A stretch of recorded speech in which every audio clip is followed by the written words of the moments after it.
Hey guys, Rebel1995, reporting live from the local county prison cell.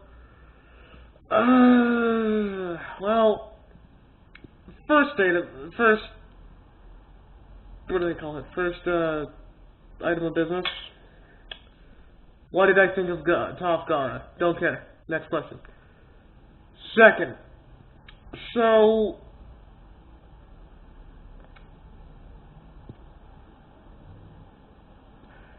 being somebody of, like, the very minimum of media quality, like, it goes, here's how bottom to top in internet media goes. It goes,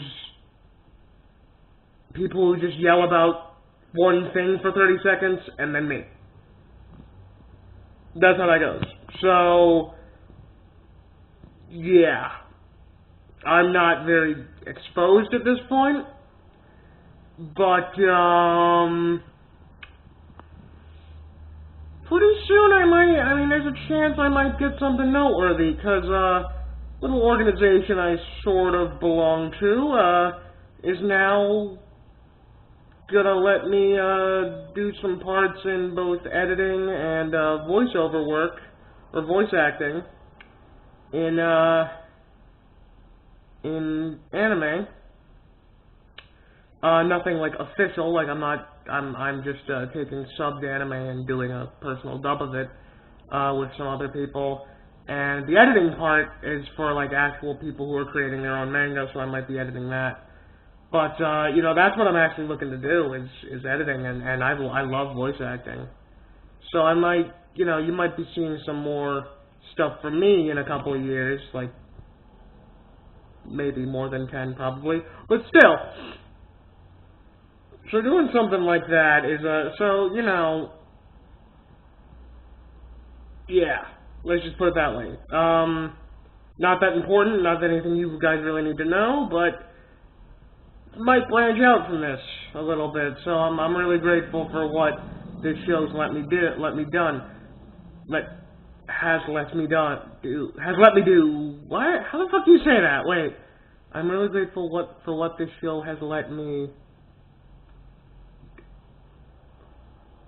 Oh my god. Okay, skip that. Never mind. Thirdly, the episode for today.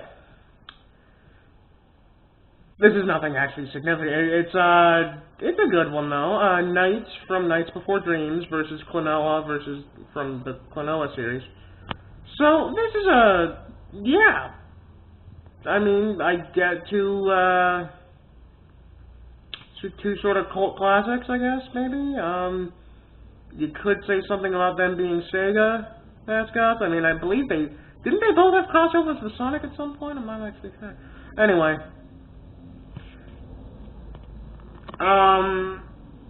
The powers are pretty obscure, though. You have to really play the games to know what they can do.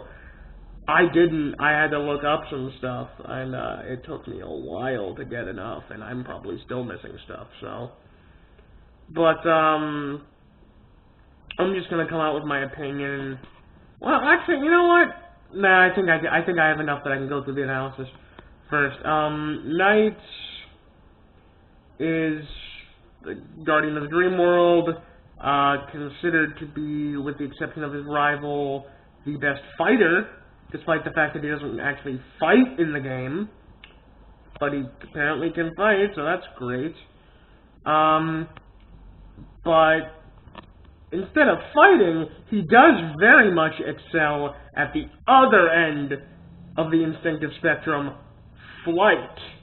This guy is Peter Pan and fucking Angel from X-Men mixed into one beautiful flying packet. Like, this guy, flying is this guy's whole thing. Like, that's pretty much the game, is just him flying, so yeah.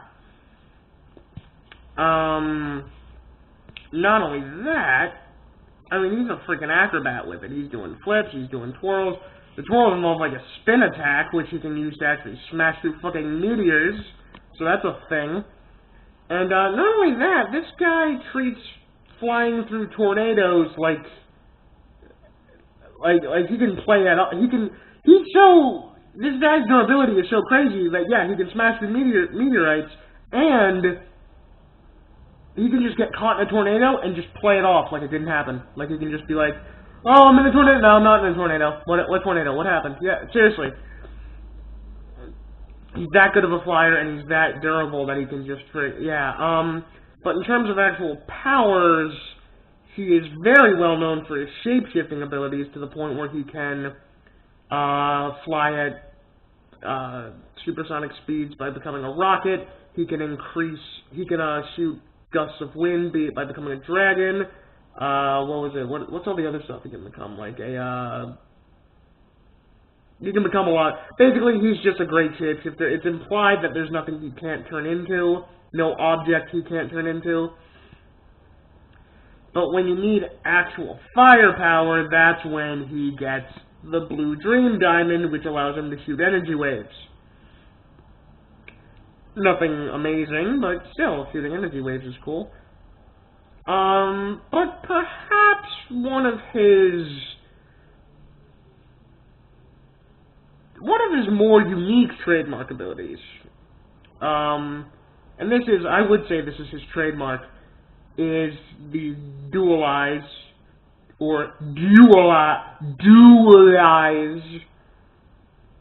that's a very obscure joke for the Max Before Dreams fans, sorry. Also, in this case, what I guess would be known as synchronizing. Dualizing in Nights Before Dreams, well, first of all, he can open up portals to the dream world and take people with him. These people are then called visitors, because they're visiting the dream world, I guess, yeah. But whilst in the dream world with a visitor, while retaining physical contact, or after making physical contact with them, he can have them control his movements in what's called dualizing, where they move and he just basically innately copies their movements, like he doesn't even have to think. But that is only done when he allows it to happen. And apparently, if the other person doesn't have knowledge of the dualizing ability, he can control their movements, which is what's known as synchronizing. And synchronizing really would probably, that would screw over Klonoa. Speaking of which, let's go to Klonoa. Klonoa is a something who has a wind ring. That's it, using this, he can utilize his signature wind bullet, which can either just do damage as a big gust of wind, or it can cruelly Dig Dug style and inflate a person, in which he can use to either send them into the air or he can jump off of them, whatever. Also, he can sort of like flutter with his. He can sort of not glide, but he can sort of float a little bit by flapping his ears as if he were fucking Terriermon, I guess. I don't think Terriermon ever flew, but whatever, you know what I mean.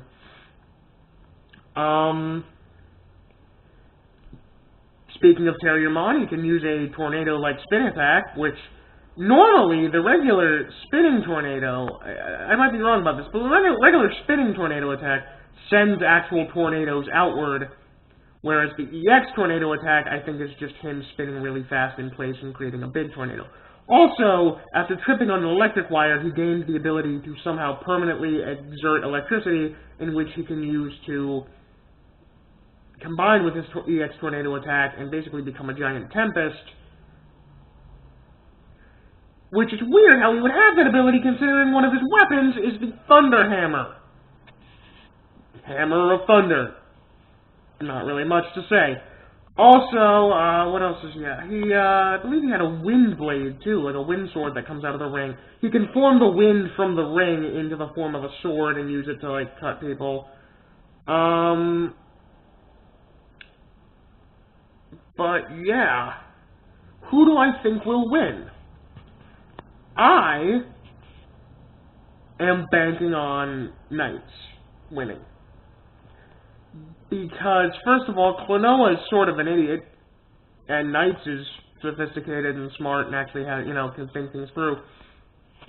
And very synchronized and disciplined and all that.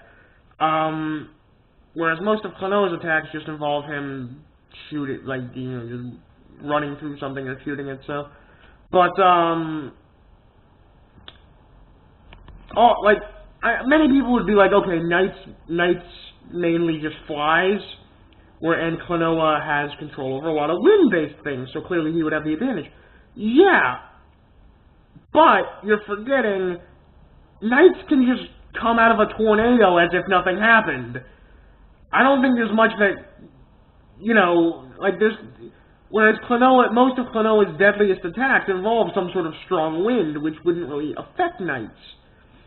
His durability would definitely let him stand up to everything Klonoa can throw at him, not to mention, a lot of Klonoa's strongest attacks involve being close up, which wouldn't be an option considering he can only float, whereas Knights can fly, thus forcing Klonoa to use projectile attacks. Not to mention, Knights also can use energy beams from a distance, which would force Klonoa to stop using it.